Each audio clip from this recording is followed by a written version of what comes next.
ಸ್ನೇಹಿತರೆ ಎಲ್ಲರಿಗೂ ನಮಸ್ಕಾರ. ನಟ ಚಾಲೆಂಜಿಂಗ್ ಸ್ಟಾರ್ ದರ್ಶನ್ ರವರ ಒಂದು ಕೇಸ್ ಇವತ್ತು ಕೋರ್ಟ್ ಅಲ್ಲಿ ಟ್ರಯಲ್ ನಡೆದಿದೆ. ಬಟ್ ಇದಕ್ಕೆ ಯಾರ್ಯಾರೆಲ್ಲ ಅಕ್ಯೂಸ್ಡ್ಗಳು ಬಂದಿದ್ರು, ಯಾರ್ಯಾರೆಲ್ಲ ಸಾಕ್ಷಿ ಹೇಳಕ್ ಬಂದಿದ್ರು ಅಂತ ಕ್ವಿಕ್ ಆಗಿ ನೋಡ್ತಾ ಹೋಗೋಣ. ಅಕ್ಯೂಸ್ ನಂಬರ್ 1 ಏನು ಪವಿತ್ರ ಗೌಡ ಅವರು ಇದಾರಲ್ಲ, ಅವರು ಕೂಡ ಬಂದಿದ್ರು, ದರ್ಶನ್ ಅವರು ಕೂಡ ಬಂದಿದ್ರು, including 13 members of this case. 13 ಜನ ಏನು ಅಪರಾಧಿಗಳಿದ್ರಲ್ಲ ಈ ಕೇಸಲ್ಲಿ, ಅವರೆಲ್ಲರನ್ನು ಕರೆಸಿದ್ದಾರೆ ಆಲ್ಮೋಸ್ಟ್. ಬಟ್ ಅಲ್ಲಿ ವಿಚಾರಣೆ ಏನ್ ನಡೆದಿದೆ ಅಂತ ಯಾರಿಗೂ ಗೊತ್ತಿಲ್ಲ, ಇನ್ಕ್ಲೂಡಿಂಗ್ ಏನು ಮಾಧ್ಯಮಕ್ಕೂ ಗೊತ್ತಿಲ್ಲ. ಬಟ್ ಈ ತರನೇ ಮಾಡ್ತಾ ಇದ್ದಾರೆ ಕೇಸು. ಏನ್ ಗೊತ್ತಾ, ರೇಣುಕಾ ಸ್ವಾಮಿ ಅವರ ತಂದೆ ತಾಯಿ ಕರೆಸಿದ್ದಾರೆ. ಇದು ದರ್ಶನ್ ಅವರು ಏನ್ ದರ್ಶನ್ ಜೊತೆಗೆ ಡಿ ಗ್ಯಾಂಗ್ ಅಂತ ಏನು ಇವರು ಪ್ರೊಡ್ಯೂಸ್ ಮಾಡಿದಾರಲ್ಲ ಮಾಧ್ಯಮದವರು, ಆ ಡಿ ಗ್ಯಾಂಗೂ ಕರೆಸಿದ್ದಾರೆ, including 13 members. But court hall ಒಳಗಡೆ ಏನ್ ನಡೆದಿದೆ ಅಂತ ಯಾರಿಗೂ ಗೊತ್ತಿಲ್ಲ. ಬಟ್ ಇವ್ರು ಮಾಧ್ಯಮದವರು ಇರೋ ಬರೋದೆಲ್ಲ ಹೇಳ್ತಿರ್ತಾರೆ. ಯಾವ ತರ ಹೇಳ್ತಾರೆ ಅಂತ ಕೇಳಿದ್ರೆ, ದರ್ಶನ್ ಅವರ ತಂದೆ ತಾಯಿಗೆ ಇವರು ಅಂದ್ರೆ ಗೌರ್ಮೆಂಟ್ ವಕೀಲರು ಕೇಳಿದಾರಂತೆ, ನಿಮ್ಮ ಮಗ ಹೊರಗಡೆ ಹೋಗ್ಬೇಕಾದ್ರೆ, ಮನೆಯಿಂದ ಆಚೆ ಹೋಗ್ಬೇಕಾದ್ರೆ ಯಾವ ಬಣ್ಣದ ಟಿ ಶರ್ಟ್ ಹಾಕಿದ್ರು, ಬ್ಲೂ ಕಲರ್ ಟಿ ಶರ್ಟ್ ಹಾಕಿದ್ರ, ಬ್ರೌನ್ ಕಲರ್ ಟಿ ಶರ್ಟ್ ಹಾಕಿದ್ರ. ಅಂದ್ರೆ ಇದು ಮಾಧ್ಯಮದಲ್ಲ ಬರ್ತಾ ಇರೋದು, ನಾವು ಹೇಳ್ತಾ ಇರೋದಲ್ಲ, ಮಾಧ್ಯಮದಲ್ಲಿ ಈ ತರ ಬರ್ತಾ ಇರೋದು ಹೆಡ್ಲೈನ್ಸ್. ಯಾವ ಕಲರ್ ಟಿ ಶರ್ಟ್ ಹಾಕಿದ್ರು, ಯಾವ ಕಲರ್ ಬನಿಯನ್ ಹಾಕಿದ್ರು, ಯಾವ ಕಲರ್ ಪ್ಯಾಂಟ್ ಹಾಕಿದ್ರು, ಇದೆಲ್ಲ ಬೇಕು ಬಿಡಿ, ಮಾಧ್ಯಮಕ್ಕೆ ಇದು ಬೇಕು. ಬಟ್ ನಿಜವಾಗ್ಲೂ ಒಂದು ಇಂಪಾರ್ಟೆಂಟ್ ಅನ್ನೋದಕ್ಕಿಂತ ಒಂದು ಮೇಜರ್ ನ್ಯೂಸ್ ಬರ್ತಾ ಇರೋದೇನಂತಂದ್ರೆ, ದರ್ಶನ್ ಅವ್ರು ಏನು ಕೋರ್ಟ್ ಟ್ರಯಲಿಗೆ ಬಂದಿದ್ರಲ್ಲ, ಅವ್ರ ಜೊತೆಗೆ ಪವಿತ್ರ ಗೌಡ ಅವರು ಬಂದಿದ್ರು. ಅದರ ಜೊತೆಗೆ IGP ಅಲೋಕ್ ಕುಮಾರ್ ಸಾಹೇಬ್ರು ಇದ್ರಂತ ಒಂದು ಅಪ್ಡೇಟ್ ಇದೆ. ಬಟ್ ಪವಿತ್ರ ಗೌಡ ಅವರು ದರ್ಶನ್ ಅವರಿಗೆ ಮಾತಾಡಿಸ್ಲೇಬೇಕು, ಹೇಗಾದ್ರೂ ಮಾಡಿ ಮೀಟ್ ಆಗ್ಲೇಬೇಕು ಅಂತ ಒಂದು ಏನೋ ಇತ್ತಂತೆ. ಬಟ್ ಅದು IGP ಅಲೋಕ್ ಕುಮಾರ್ ಅವರು ರಿಜೆಕ್ಟ್ ಮಾಡಿದ್ದಾರೆ ಅನ್ನೋ ಸುದ್ದಿ ಇದೆ. ಅದಕ್ಕಿಂತ ಮುಂಚೆ ದರ್ಶನ್ ಅವರೇ ಪವಿತ್ರ ಗೌಡ ಅವ್ರನ್ನ ಮಾತಾಡ್ಸಕ್ಕೆ, ಅವ್ರನ್ನ ನೋಡಕ್ಕೆ ನಿರಾಕರಣೆ ಆಗಿದೆ ಅಂತ ಒಂದು ಅಪ್ಡೇಟ್ ಬರ್ತಾ ಇದೆ. ಬಟ್ ದರ್ಶನ್ ಅವರಿಗೆ ಒಂದು ಕ್ಲಿಯರ್ ಮಾಡ್ಕೊಂಡಿದ್ದಾರೆ ಅಂತ ಅನ್ಸುತ್ತೆ. ಇವಾಗ ಏನ್ ದರ್ಶನ್ ಅವ್ರು ಒಳಗಡೆ ಇದಾರಲ್ಲ, ಇದಕ್ಕೆ ಮೇನ್ ಫಸ್ಟ್ ನಂಬರ್ 1 ರೀಸನ್ ಬಂದು ಪವಿತ್ರ ಗೌಡ ಅವರು.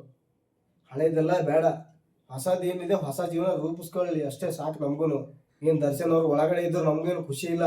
ಯಾಕಂದ್ರೆ ಕನ್ನಡದ ಒಂದು ಮೇರು ನಟರು ಅವ್ರು. ಇವತ್ತು ನಾವೇನ್ ಹೇಳ್ತೀವಲ್ಲ, ಸ್ಯಾಂಡ್ಲ್ವುಡ್ ನ ಒಂದು ಸಲ್ಮಾನ್ ಖಾನ್ ಇದ್ದಂಗ ಅವರು. ಹೋಗ್ಲಿ, ಅದೆಲ್ಲ ಮಾತಾಡೋದು ಬೇಡ ಈಗ.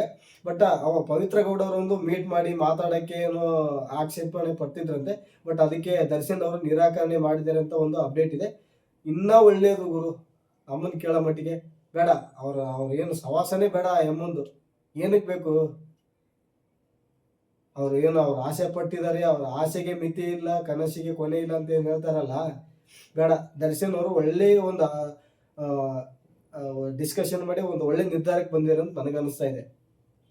IGP ಅಲೋಕ್ ಕುಮಾರ್ ಸಾಹೇಬ್ರಿಗೇನೋ ಕೇಳಿದ್ರಂತೆ, ಈ ತರ ದರ್ಶನ್ ಅವ್ರನ್ನ ನಾನು ಮೀಟ್ ಮಾಡ್ಬೇಕು, ಅವ್ರ ಜೊತೆ ಮಾತಾಡ್ಬೇಕು ಅಂತ ಅಲೋಕ್ ಕುಮಾರ್ ಸಾಹೇಬ್ರಿಗೇನೋ ಕೇಳ್ಕೊಂಡಿದ್ರಂತೆ. ಬಟ್ ಅವ್ರ IGP ಅಲೋಕ್ ಕುಮಾರ್ ಸಾಹೇಬ್ರು ದರ್ಶನ್ ಅವರು ಐ ಥಿಂಕ್ ಕೇಳಿದ್ದಾರೆ ಅನ್ನೋ ಒಂದು ಸುದ್ದಿ ಇದೆ. ಏನಪ್ಪ, ದರ್ಶನ್ ಈ ತರ ಅವರು ಮೀಟ್ ಮಾಡಕ್ಕೆ ಮಾತಾಡಕ್ಕೆ ಕೇಳ್ತಿದ್ದಾರೆ, ಮತ್ತೆ ನಿನ್ನ ಒಪಿನಿಯನ್ ಏನು ಅಂತ ಅವರು ಕೇಳಿರ್ಬೋದು, ಮೇ ಕೇಳಿರ್ತಾರೆ.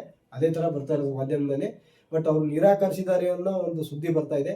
ಬಟ್ ಇದು ಒಳ್ಳೆ ಬೆಳವಣಿಗೆ ಅಂತ ನನಗೆ ಅನಿಸ್ತಾ ಇದೆ. ಬೇಡ, ನೀವು ನಿಜವಾಗ್ಲೂ ಆಚೆ ಬಂದ ಮೇಲೆ ಯಾವುದೇ ಕಾರಣಕ್ಕೂ ಸವಾಸಕ್ಕೆ ಹೋಗ್ಬೇಡಿ ದರ್ಶನ್ ಸರ್ ಅವರೇ. ನಿಮ್ಗೆ ಹೇಳ್ಬೇಕು ಅಂತಂದ್ರೆ, ನೀವಾಯ್ತು, ನಿಮ್ಮ ಸಿನಿಮಾ ಆಯ್ತು, ನಿಮಗೆ ಹೇಳೋಷ್ಟು ದೊಡ್ಡವನಂತೂ ನಾನಲ್ಲ. ಬಟ್ ನನಗೂ ಒಂದು ಪ್ರೀತಿ ಇದೆ ನಿಮ್ಮ ಮೇಲೆ, ಆ ಪ್ರೀತಿಗೋಸ್ಕರ ಹೇಳ್ತಾ ಇರೋದು. ಬಟ್ ನೀವು ಹೊರಗಡೆ ಬರ್ತೀರಾ, ಇಲ್ಲ ಅಂತೇನಿಲ್ಲ. ಏನು ಇದು ಕರಾಳ ವರ್ಷ ಹೋಯ್ತಲ್ಲ, 2024 2025 ಕರಾಳ ವರ್ಷ ಇದು ನಿಮ್ಮ ಪಾಲಿಗೆ. ಬಟ್ ಬರ್ತಾ ಇರ್ತಕ್ಕಂಥ 2026ನೇ ಇಸ್ವಿ ನಿಮ್ಮ ಭವಿಷ್ಯಕ್ಕೆ ಒಂದು ಉಜ್ವಲವಾದ ಒಂದು ಏನ್ ಹೇಳ್ತಾರೆ, ಉಜ್ವಲ ಅನ್ನೋದಕ್ಕಿಂತ ಒಂದು ಹೊಸ ಜೀವನ ಕಟ್ಕೋಬೇಕು ನೀವು, ಹೇಳ್ಬೇಕು ಅಂತಂದ್ರೆ ದರ್ಶನ್ ಅವರು. ಆ ಥರ ಆಗತ್ತೆ ಅಂತ ನನಗೂ ಒಂದು ವಿಶ್ವಾಸ ಇದೆ. ಯಾಕಂದ್ರೆ ಇವು ಏನು ಹಿಂದಿನ ಕಹಿ ಘಟನೆ ಏನಾಯ್ತಲ್ಲ, ಅದೆಲ್ಲ ಯಾವುದೇ ಕಾರಣಕ್ಕೂ ನೀವು ನೆನ್ಪು ಮಾಡ್ಕೊಳಕ್ ಹೋಗ್ಬೇಡಿ. ಅದೇನೋ ಅಂತಾರಲ್ಲ, ಹಳೆ ತಗೊಂಡು ಹಾಳಾಗೋದ್ರು ಅಂತ ಹೇಳ್ತಾರಲ್ಲ, ಬಿಟ್ಬಿಡಿ. ಅದೇನೋ ಒಂದು ಕಹಿ ಘಟನೆ ಏನೋ ಆಗಿದೆಯಲ್ಲ, ಅದೆಲ್ಲ ಮರ್ತು ಬಿಡಿ. ಅದೇ ನೀವು ಬೇಕು ಅಂತಾನು ಮಾಡಿದ್ದಲ್ಲ, ಅದೇನೋ ಯಾರ್ಯಾರ ಕೈವಾಡ ಸೇರಿ ಏನೇನೋ ಆಗಿದೆ, ಅದು ಎಲ್ರಿಗೂ ಗೊತ್ತಿರೋ ಮ್ಯಾಟ್ರಿ, ಏನು ಹೇಳೋದು ಬೇಕಾ ಅವಶ್ಯಕತೆ ಇಲ್ಲ. ಬಟ್ ಇನ್ನು ಮುಂದೆ ಸರ್, ನೀವು ಇನ್ನು ಮುಂದಕ್ಕಾದ್ರೂ ನಿಮ್ಮ ಕೆಲಸ ಮಾತ್ರ ನೋಡ್ಕೊಂಡಿರಿ ಸರ್, ದಯವಿಟ್ಟು. ಮನೆಯಲ್ಲಿ ನಿಮ್ಮ ಮಗ ಇದ್ದಾರೆ, ನಿಮ್ಮ ವಿಜಯಲಕ್ಷ್ಮಿ ಮೇಡಮ್ ಅವರು ಇದ್ದಾರೆ, ನಿಮ್ಮ ಪತ್ನಿ, ಧರ್ಮ ಪತ್ನಿ. ನಿಜವಾಗ್ಲೂ ಅವರಿಗೆ ವಿಜಯಲಕ್ಷ್ಮಿ ಅವರಿಗೆ ನೀವು ಹೆಂಗಂತಂದ್ರೆ ಪೂಜೆ ಮಾಡ್ಬೇಕು ಸರ್. ಹೇಳ್ಬೇಕು ಅಂತಂದ್ರೆ ಪಬ್ಲಿಕ್ ಅಲ್ಲಿ ಕಾಣೋ ಥರ ಏನು ಬೇಡ, ನಿಮ್ಮ ಮನಸ್ಸಲ್ಲಿ ಪೂಜೆ ಮಾಡಬೇಕು ನೀವು ವಿಜಯಲಕ್ಷ್ಮಿ ಮೇಡಮ್ ಅವರಿಗೆ. ಆ ತರ ಒಂದು ಘಟನೆ, ಕಹಿ ಘಟನೆ ಆಗಿನೂ ಯಾರು ಬರ್ದೇ ಇರೋ ಒಂದು ಸಿಚುವೇಶನ್ ಅಲ್ಲಿ ವಿಜಯಲಕ್ಷ್ಮಿ ಮೇಡಮ್ ಅವರು ಬಂದು ನಿಮ್ ಜೊತೆ ನಿಂತಿದ್ದಾರೆ. ಅವ್ರು ಏನಕ್ಕೆ ಬಂದಿದ್ದಾರೆ? ನೀವೊಬ್ರು ಸ್ಟಾರ್ ನಟರು, ಹೌದು, ಇಲ್ಲ ಅಂತ ಏನು ಹೇಳೋದಿಲ್ಲ. ಬಟ್ ಅದೇನೋ ಅಂತಾರಲ್ಲ, ನನ್ನ ಗಂಡನೇ ನನ್ನ ಸರ್ವಸ್ವ ಅಂತ ಅನ್ಕೊಂಡವ್ರು ವಿಜಯಲಕ್ಷ್ಮಿ ಅವರು ನಿಮ್ ಜೊತೆ ಇದ್ದಾರೆ. ಅವ್ರು ಇರ್ತಾರೆ ಸಾಯೋವರೆಗೂ, ಅದೇನು ಎರಡನೇ ಮಾತೇನಿಲ್ಲ. ಅದ್ರ ಜೊತೆಗೆ ಧನ್ವೀರ್ ಅವರು ಇದ್ದಾರೆ. ಅವರು ಏನು ಗಜ ಪಡೆ, ಆ ಪಡೆ ಈ ಪಡೆ ಇತ್ತಂತಲ್ಲ, ಯಾರು ಬರ್ಲಿಲ್ಲ ಸರ್ ನಿಮ್ ಜೊತೆಗೆ. ದರ್ಶನ್ ಸರ್ ಯಾರು ಬರ್ಲಿಲ್ಲ, ಯಾರು ಬರೋದು ಬೇಡ. ಒಬ್ಬರೇ ಒಂದು ಸಿಂಗಲ್ ಸಿಂಹ ತರ ಬೆಳೀತಾ ಇದ್ದೀರಾ. ಇನ್ನು ಮುಂದಕ್ಕೆ ಬೆಳೀರಿ. ನಿಮ್ ಜೊತೆ ವಿಜಯಲಕ್ಷ್ಮಿ ಮೇಡಮ್ ಅವರು ಇದ್ದಾರೆ, ಧನ್ವೀರ್ ಅವರು ಕೂಡ ಇದ್ದಾರೆ. ಇದಕ್ಕಿಂತ ಹೆಚ್ಚಾಗಿ ನಿಮ್ಮ ನಿಮ್ಮ ಸೆಲೆಬ್ರಿಟೀಸ್ ಇದ್ದಾರೆ. ನಿಮ್ಮನ್ನ ಯಾವುದೇ ಕಾರಣಕ್ಕೂ ಕೈ ಬಿಡಲ್ಲ ಅವ್ರು, ನಿಮ್ ಸೆಲೆಬ್ರಿಟೀಸು.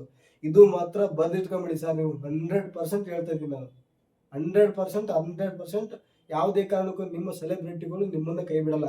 ನೀವು ಈ ತರ ಘಟನೆ ಆಗಿತ್ತಲ್ಲ, ರೇಣುಕಾಸ್ವಾಮಿ ಮರ್ಡರ್ ಕೇಸಲ್ಲಿ ನಟ ದರ್ಶನ್ ಕೈವಾಡ ಇದೆ ಅಂತ ಏನೋ ಹೊಗಳೇ ಬರ್ತಾ ಇತ್ತಲ್ಲ ಮಾಧ್ಯಮದಲ್ಲಿ, ಅದು ಬಂದಾಗ ಹೆಂಗಾಗು, ಇವನ್ ಇನ್ಕ್ಲೂಡಿಂಗ್ ನನಗೂ ಕೂಡ ಏನ್ ಈ ತರ ಆಗೋಯ್ತಲ್ಲ, ಇದು ದರ್ಶನ್ ಸಾಹೇಬ್ರು ಈ ತರ ಆ ತರದ ಮಾಡೋರಲ್ಲ ಕೆಲಸ, ಅವರು ಏನಕ್ಕೆ ಈ ತರ ಆಗೋಯ್ತು ಅಂತ ನನಗೂ ಅನ್ಸುತ್ತೆ, ಇಲ್ಲ ಅಂತ ಹೇಳಲ್ಲ.